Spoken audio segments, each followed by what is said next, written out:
పాపన్న 374వ జయంతి సందర్భంగా అధికారికంగా రాష్ట్ర ప్రభుత్వము ఈరోజు అన్ని జిల్లా కేంద్ర కార్యాలయాల్లో ఈరోజు సర్దార్ సర్వాయి పాపన్న జయంతి ఉత్సవాలను నిర్వహించడం జరుగుతూ ఉంది. ఒక సర్దార్ సర్వాయి పాపన్న ఒక కులానికి చెందినవాడు కాదు. పేదలకు అండగా, బడుగులకు అండగా, బలహీన వర్గాలకు అండగా, అన్యాయం ఎక్కడ జరిగినా, అవినీతి ఎక్కడ జరిగినా ఈరోజు దోపిడీదారుల గుండెల్లో ఈరోజు ఒక వణికిచ్చినటువంటి వ్యక్తి సర్దార్ సర్వాయి పాపన్న. ఈరోజు ఈ నియోజకవర్గంలో, ఈ జిల్లాలో మొదటిగా ఈరోజు బలహీన వర్గాల వ్యక్తి, పోరాట యోధుడు, ఈరోజు పేదలకు అండగా నిలిచినటువంటి స్టాచ్యూను మనము ఈరోజు దమ్మన్నపేటలో నేను స్వయంగా అతని యొక్క స్టాచ్యూను కొనిచ్చి దమ్మన్నపేటలో మరి ప్రతిష్ట చేయడం జరిగింది.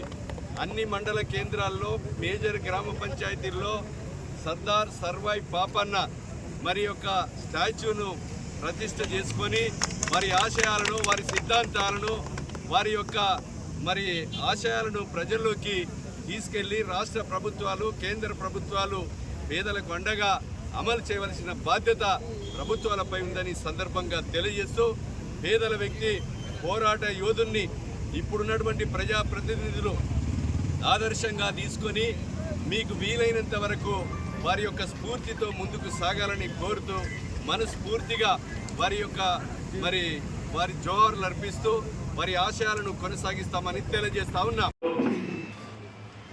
బలహీన వర్గాలకు చెందినటువంటి వ్యక్తి ఒక గౌడ కులస్తులకే కాదు, సంపన్న వర్గానికి ఎక్కడ అన్యాయం జరిగినా, అక్రమాలు జరిగినా ఈరోజు పేదల పేదల పక్షాన నిలబడినటువంటి వ్యక్తి సర్దార్ సర్వాయి పాపన్న.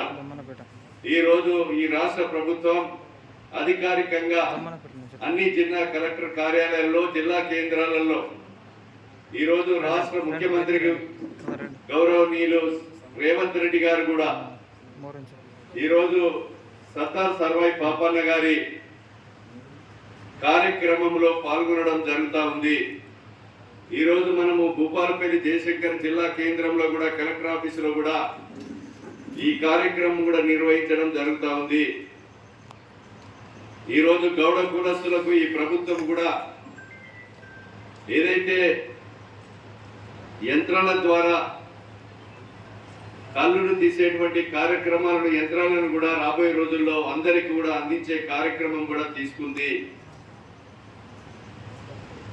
కనుక సర్దార్ సర్వాయి పాపలను ఆదర్శంగా తీసుకొని గ్రామంలో ఉన్నటువంటి అన్ని వర్గాలకు చెందినటువంటి యువత, పేదలకు అండగా నిలిచినటువంటి గొప్ప నాయకుడి ఆశయాలను, సిద్ధాంతాలను ముందుకు తీసుకుపోయే విధంగా అందరము కూడా ప్రయత్నం చేద్దామని తెలియజేస్తూ, ఆ రోజు ఈ నియోజకవర్గంలో ఎక్కడ కూడా లేకున్నా ఈ గ్రామస్తుల కోరిక మేరకు అందరు కూడా నా దగ్గరికి వస్తే ఆ విగ్రహం మొత్తం ఖర్చు 40,000 అయితే నేనే భరించి సర్దార్ సర్వాయి పాపన్న విగ్రహం స్టాచ్యూను ఇక్కడ నేను మీకు అందించడం జరిగిందని మీకు ఈ సందర్భంగా తెలియజేస్తున్నాం.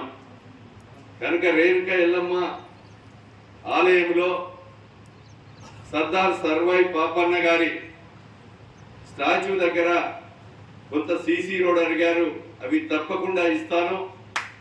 అదేవిధంగా ఆర్చ్ కూడా ప్రయత్నం చేస్తా, అది ఏ రకంగా ఎట్లా చేయాలనేది సూచిస్తా. ఇక్కడ ఈ టెంపుల్కు సంబంధించినటువంటి సీసీ రోడ్ కానీ, ఇక్కడ ఉన్నటువంటి ఫ్లోరింగ్ కానీ, ఇక్కడ మరి ఏది అవసరం ఉన్నా కూడా ఈ ఆలయానికి తప్పకుండా నా నిధుల నుంచి మీకు అందిస్తానని మీకు ఈ సందర్భంగా తెలియజేస్తున్నాం.